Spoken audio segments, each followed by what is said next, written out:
Hi friends, welcome back to my channel. I'm Abena and I'm so glad to have you back. First and foremost, happy February. I thought we were never going to get here. Why was January so long? But we thank God. Getting ready to head out, and it occurred to me that I need to film a brow tutorial.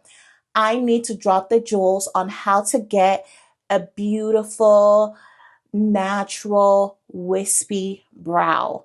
The big blocky brows are definitely out. I don't make the rules. Do not try to tussle with me. I don't make the rules.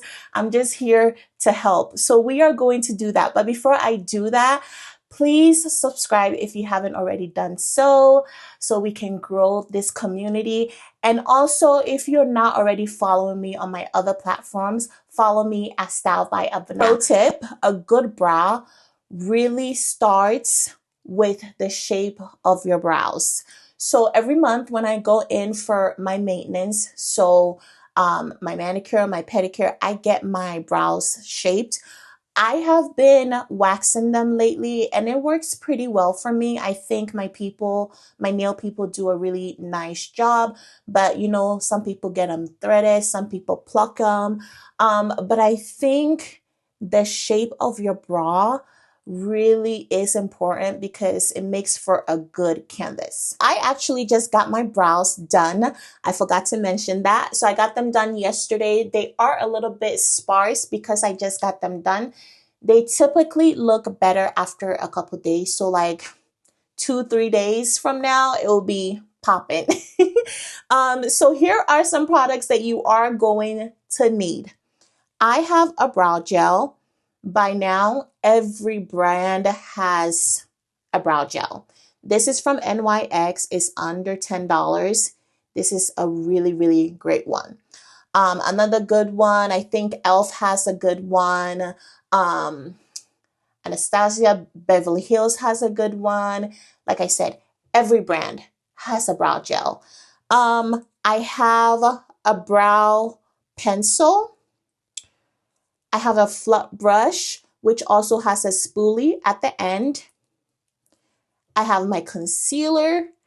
And then I have a blending brush. And those are what I use every time I do my brow. Make sure that your pencil is sharpened. Not too much, but just enough to give you some precision. And we're going to start from the very tip of the brow, like where the unibrow is. And very, very lightly, because we don't want this to be too harsh. We want it a little wispy. So I'm going to start from the tip here. And you can kind of see it very lightly. And I'm just going to go very lightly and just make the tail a little fuller. I like my tail to be a little fuller because it's wispier on that end. And then you're going to fill the tail in a little bit. So I'm just going to fill the tail in. So this is just how it's going to look. And then I'm going to come back to the front here and just kind of give myself like hair-like strokes, very light, and do the same thing. You see, it already looks fuller. And we're going to fix the tip. This is very, very important. It's going to give me a nice canvas to work on when I'm doing my concealer. So for the next part, just the same thing. Start from the tip.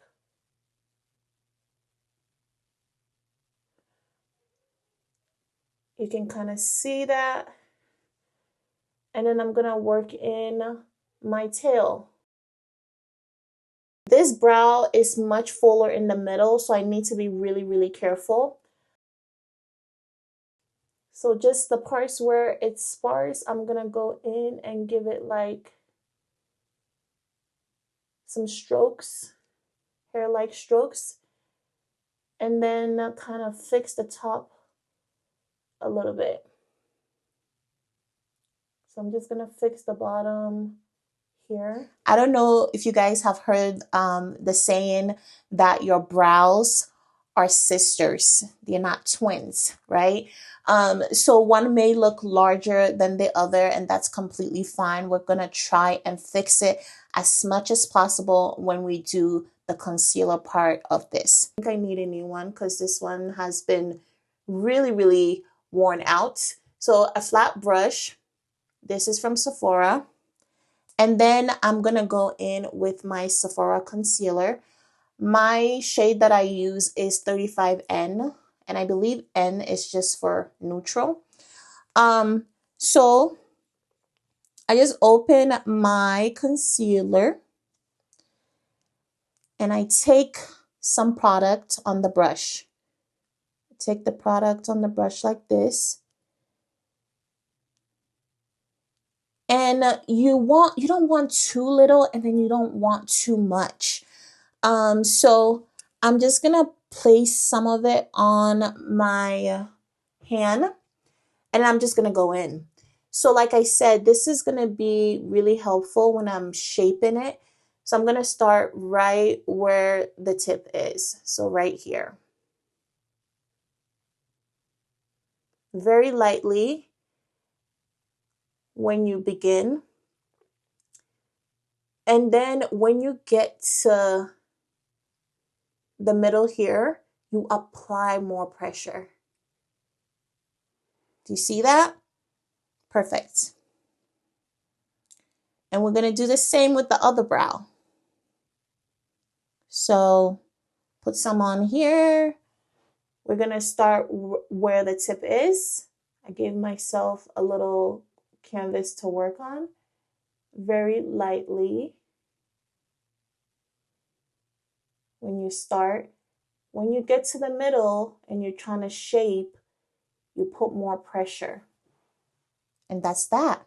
The next thing I do is go in with a blending brush. This is also from Sephora, and this is number 71. I love this brush. So much precision. It's also like a really great concealer brush. I think that's actually the purpose of this brush, but I just use it for my brows. So now I'm going to go in and I'm just going to start blending. Just going to start blending, giving myself a good shape. I don't know why I can never keep my mouth closed when I'm doing my makeup. So you always apply the most pressure where the tail is. And then I come back to the middle and I just clean it up. Clean it up, clean it up, clean it up, clean it up. So like I said, this brow is not much. It's a little bit larger than this one. So how I can fix it is just use the brush because it already has a little bit of that residue on it from the concealer. And I'm just going to go on top and just kind of fix it up a little bit. You know, just this way, make sure that I have a good shape all around.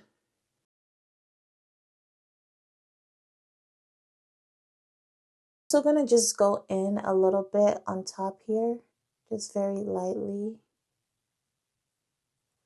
So here they are. This is good. This is great. But like I said, I really love a wispy brow. I want to make it as natural as possible. So I'm going to go back in with the spoolie and just kind of roughen it up a little bit. So I just brush them up, roughen them up. Beautiful. Let me give you a closer look. There it is, ladies and gents. Okay, so I filmed the rest of my makeup off camera for time's sake, but here is everything together. Here are those brows again, and I will see you in the next one. Bye-bye.